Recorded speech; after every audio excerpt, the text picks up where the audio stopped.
Deməli, uşaqlar keçirik bugünün Səfəvi Osmanlı müharibələri və ümumiyyətlə Səfəvi dövləti 16-cı əsrin ikinci yarısında, yəni Şah İsmail'dan sonraki dövlət. Biz deyirik ki, Şah İsmail 1501-ci ildə Səfəvi dövlətini yaradarkən Osmanlıda da hakimiyyətdə 2-ci Bəyazid idi və deyirik ki, 2-ci Bəyazid Səfəvi dövlətini bir dövlət kimi tanımışdı, hətta onlar arasında məktublaşmalar, münasibətlər də var idi ki, onlar bir-birinə ata-oğul deyə müraciət edirlər. Ancaq 1512-ci ildə hakimiyyətə Yavuz Səlim gəldikdən sonra o Səfəvi dövlətinə qarşı başlayır düşmən siyasət aparmaq və hətta Venesiya, Avstriya və digər ölkələrlə apardığı müharibələri kəsərək bütün diqqətini verir məhz Səfəvi dövlətinə qarşı. Bunun nəticəsidir ki, 1514-cü ildə avqustunda Səfəvi dövlətinin üzərinə hücuma keçmişdir. Yaxşı, bəs Şah İsmail deyil. Şah İsmail öz növbəsində babası Uzun Həsən kimi Avropa dövlətləri ilə əlaqələr qurur və Portuqaliyalılara icazə verir ki, Hörmüz limanı tutsunlar. Çünki Hörmüz limanı vasitəsilə Portuqaliyalılar Səfəvi şahına silah gətirməli idi, odlu silah təbii ki, gətirməli. Və biz deyirik ki, Portuqaliyalılar odlu silah gətirmir və şahın bu səhvini 100 ildən sonra Şah Abbas düzəldəcək, indi onu keçəcək. 1514-cü ilin avqustunda Sultan Səlim hücum edir Səfəvi dövlətinin üzərinə və məşhur Çalğan döyüşündə Səfəvi dövləti məğlubiyyətə uğrayır. Burada əsas qalib gəlmə səbəbi o idi ki, Osmanlı ordusunun hərbi qüvvəsi və odlu silahı var idi. Bundan sonra Çaldıran döyüşündə uşaqlar Səlimin ordusu gəlir paytaxt Təbrizi tutur, Təbrizdə bir neçə gün qalır, lakin şahın hiylə işlətməsindən çəkinərək bir neçə min deyirik ki, Təbrizli sənətkarı da özü ilə aparır, qayıdır Osmanlı ərazilərinə.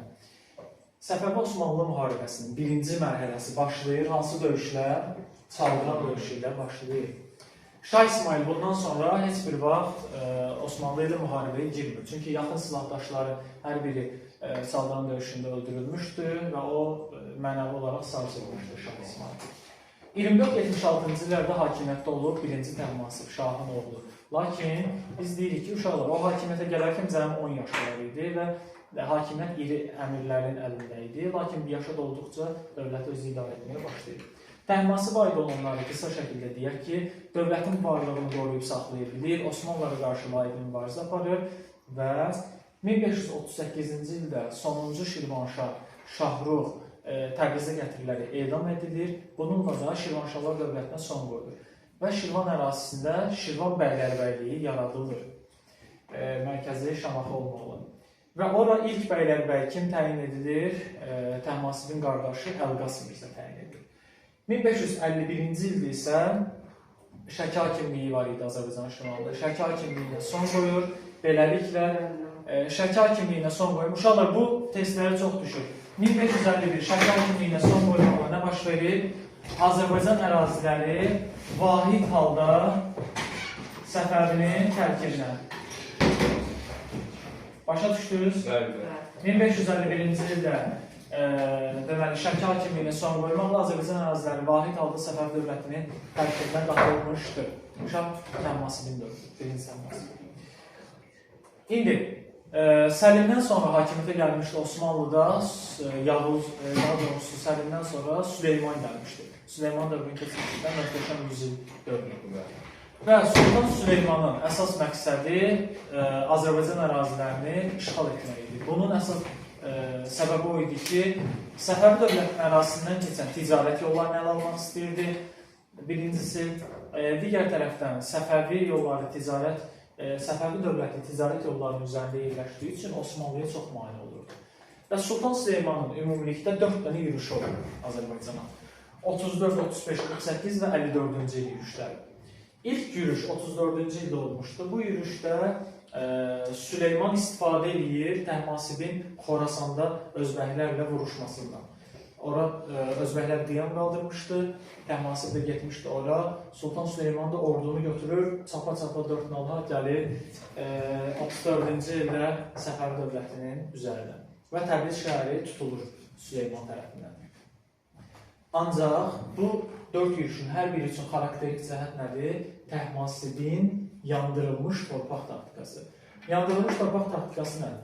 Deməli, məsələn, düşünülür ki, Osmanlı dövləti Naxçıvandan keçəsidir, Culfadan keçəsidir, nə bilim, filan yerlərdən keçəsidir, yarası Təbrizdir. Həmin ərazilərdə bütün şəhərləri, kəndləri, torpaqları yandırırlar, quyuları su ilə doldururlar ki, nə atları tutaq ki, su tapsın, nə əsgərlər özləri su tapsın, ümumiyyətlə xarabalığa çevirirlər. Bu adlanır yandırılmış torpaq taktikası. 34-cü il Təbrizi tuturlar, geri qayıdarkən Bağdadla Ərəbiyyatında tutur Osmanlı ordusu. O zaman vəzir İbrahim idi Osmanlıda. 35-ci ildə tezdən gəlir. Deməli, Sultan Süleyman ikinci dəfə yürüş edir. Bu zaman isə Sultaniyyə yaxınlığında Sultan Süleyman ordusunun qarşısı kəsilir və geri çəkilir. Üçüncü yürüş 48-ci yürüşüdür. 48-ci yürüşünün fərqli bir səbəbi var. Bu dediyi uşaqlar 38-ci ildə Şirvanşahlarda Şirvan bəylərbəyliyi yaradılır. Təhmasibin qardaşı Əlqas Mirzə ora bəylərbəyi təyin edilir. Düzdür? Bu Əlqas Mirzə 47-ci ildə Şirvanda qiyam qaldırır. Özünü müstəqil elan edir. Təhmasibə qarşı, yəni qiyam qaldırır, öz qardaşına qarşı.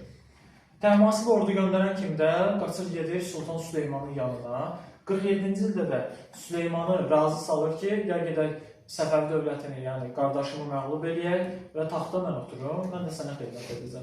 47-ci il yürüş, 48-ci il daha doğrusu yürüşü məhz Əlqas Mirzənin təhriki ilə baş vermişdi. Lakin uğursuzluqla nəticələnir. Hətta geri qayıdarkən Şahın böyük oğlu İsmail Osmanlı ordusunu təqib edir, Qarsa qədərki ərazilər ələ keçirilir. 51-ci ildə isə deyilir ki, Təhmasib özü Osmanlıya əks hücuma keçir və Muşa qədərki ərazilər dağıdılır, talan edilir 1551-də. Süleymanın 4-cü yürüşü isə 54-cü il yürüşüdür. Bu yürüşdə Naxçıvanı gəlir, yenə yandırılmış torpaq taktikası istifadə olunur, bu heç və gəlir Naxçıvanı yandırır, keçir, deməli, Sultan Süleyman ordusu. Lakin Buğul qalası yaxınlığında döyüşdə Səfəvi ordusu qalib gəlir, Süleyman yenə də əliboş qayıdır geri. Beləliklə, biz deyirik ki, Təhmasibin ən böyük uğuru nə idi? Osmanlıya qarşı diləndi, ərazi itirmədi, dövləti daha da qüvvətləndirdi, dövlət daha da zəngin dövlət oldu. Vacibdirsə, hə? Vacibdir. Yaxşı gedir. Belə. Təhmasibin ölümündən sonra hakimiyyətə ikinci İsmail gəldi. Hansı ki İsmail Şahın sağlığında, Təhmasibin sağlığında 20 il zindanda olmuşdu. 20 ilə qədər zindanda olmuşdu. Lakin İsmailin dövləti, ikinci İsmailin dövləti qüvvətləndirmək cəhdləri, mərkəzi hakimiyyətə qarşı qiyam qaldıran feodallara qarşı mübarizəsi onun sürgəslə öldürülməsinə gətirib çıxardı və hakimiyyətə gəldi digər oğlu Məhəmməd Xudabəndə. Məhəmməd Xudabəndə gəldi hakimiyyətə. Xudabəndən dövrü dövlətin zəifləməsi dövrüdür. Çünki niyə? Birincisi, xəzinəni açdı buraxdı iri məmurların qucağına. Xəzinə bir tərəfdən, hətta deyirik ki, öz həyat yoldaşı Məhdi Uliya Ali Divanın vəkili vəzifəsinə qədər, yəni dövlətdə ikinci şəxs olmuşdu, hökümdarın arvadı. Yüksəlmişdi və bundan başqa deyirik ki, yəni dövlət zəifləmişdi. Buna görə də uşaqlar, biz ortada Amasya müqaviləsini ötürdük. Amasyanı demədik. 1555-ci ildə Təhmasib Amasya müqaviləsini imzalayır. Yəni, Səfəvi Osmanlı müharibəsinin birinci mərhələsi bitir. Müqaviləyə görə Şərqi Gürcüstan, Azərbaycan verilir Səfəviyə, amma Qərbi Gürcüstan və Anadolu Osmanlıya keçir. Yəni, Amasya müqaviləsi birinci mərhələni bitirən müqavilədir. Ondan sonra deyirik Məhəmməd Xudabəndən. Eyni zamanda Təhmasib uşaqlar paytaxtı da köçürmüşdü Qəzvinə. Paytaxtı Təbrizdən Qəzvinə köçürmüşdü. Belə. Xudabəndən dövründə dövlətin bu zəifləməsindən Osmanlı Sultanı 3-cü Murad istifadə edir. Və 78-ci ildə Van hakimi Xosrovun da təhliki ilə, Xosrovun Sərhədyanı ərazilərə hücum etməsi ilə başlayır 2-ci Səfəvi Osmanlı müharibəsi. 1578-dən 1592. Bu mərhələdə baş verən döyüşlər 78-ci ildə Çıldır döyüşüdür. Çıldır döyüşündə uşaqlar Eyni zamanda Osmanlı ordusuna Krım xanı da kömək edirdi. Çünki Krım xanları Osmanlı dövlətinin vassallığında idilər, yəni asıllığında idi. Sındır döyüşündə Səfəvi ordusu məğlub olur və Osmanlılar Şirvanı ələ keçirirlər. İkinci döyüş olan Molla Həsənli döyüşündə bu dəfə Səfəvilər qalib gəlir. Səfəvi ordusunun da komandanı kim idi? Məhəmməd Xudabəndin böyük oğlu Həmzə Mirzə idi. Həmzə Mirzənin rəhbərlik etdiyi Qızılbaşlar Molla Həsənli döyüşündə qalib gəlib, Şirvanı azad edirlər və Krım xanı Adil Gəray əsir götürülür. Şirvan azad edilir. 83-cü il növbəti döyüş Niyazabad döyüşüdür. Bu döyüşdə Səfəvilər qalib gəlmişdir.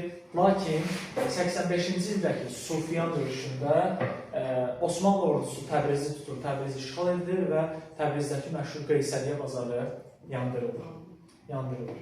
1586-cı ildə artıq istəyirdi ki, Osmanlı istəyirdi müqavilə bağlasın Səfəvi ilə, artıq müharibəni saxlasın. Ancaq Həmzə Mirzə, Şahın böyük oğlu Həmzə Mirzə ancaq Təbrizin Səfəvidə qalması şərti ilə müqavilə bağlamaq istəyirdi ki, bununla da Osmanlı razı olurdu. Və Həmzə Mirzənin 86-cı ildə Qarabağda sui-qəsd nəticəsində öldürülməsi ilə Səfəvi ordusunun vəziyyəti daha da pisləşir, ordu başsız qalır, şah onsuz da qüdrətsizləşmə edilmir, elə oğlun ümidinə qalmışdı, oğlu da öldürülür. Və 87-ci ildə böyük əmirlər tərəfindən Məhəmməd Xudabəndə taxtdan devrilərək oğlu Abbas şah elan edilir. Onun yaşı çox idi, 13 ya 15 belə bir yaş olmalı idi. Abbas şah elan edilir. Çox imkanı 15. Dövlətimiz çox Və Şah Abbas hakimiyyətə gələrkən qarşısında 3 dənə əsas məqsəd var idi ki, birincisi Səfəvi dövlətinin əvvəlki qüdrətini bərpa etmək, ikincisi Osmanlının tutduğu əraziləri almaq və eyni zamanda Şeybanilər də Xorasanı tutmuşdu, Şahlar o da var. Xorasanda Şeybanilərdən almaq məqsədi var idi. Vaxt qazanmaq məqsədi ilə 1590-cı ildə Osmanlı ilə İstanbul müqaviləsi imzalanır. Müqaviləyə görə Xalxal, Qarabağ, Lənkəran, Zəncan, Qəzvin, Ərdəbil istisna olmaqla bütün Azərbaycan əraziləri verilir Osmanlıya. Eyni zamanda Şərqi Gürcüstan və Qərbi İran da Osmanlıya verilir. Yəni ki, Səfəvinin əlində ancaq bu Azərbaycan şəhərləri, bir də deyək ki, öz indiki İran ərazisindəki olan torpaqlar qalmışdır. Və vəziyyət olduqca ağır vəziyyətdə idi Səfəvi dövləti. Beləliklə, birinci Səfəvi-Osmanlı müharibəsinin, yəni birinci mərhələsi qənaətbəxş idi, o qədər də pis olmadı. Şərqi Gürcüstan, Şərqi Anadolu, bir də burada Bağdad daxil olmaqla Ərəb İraqı da var. Bağdad daxil olmaqla Ərəb İraqı da Osmanlıda qalmışdır. İkinci mərhələ isə Azərbaycan ərazilərinin böyük bir hissəsini Osmanlı tərəfindən işğalı ilə yekunlaşır. Belə, Amasya müqaviləsini yaxşı öyrənir. Çünki Şərqi Gürcüstan və Azərbaycan Səfəviyə, Qərbi Gürcüstan, Bağdad daxil olmaqla Ərəb İraqı isə deməli Osmanlıya verilmişdir. Amasya müqaviləsi biz 3 dəfə deyəcək təkrar edirik. İkinci İstanbulda bir də Mərəbdə, 1612-18. Hətta qəsr işlərində də. Bundan sonra 3 dəfə müqavilədə deyəcək ki, Amasya müqaviləsinin təkrarı. Qəsr işlərində 39 idi. Əsas qəsr işlərində binası olsa da. Onlar yapılması.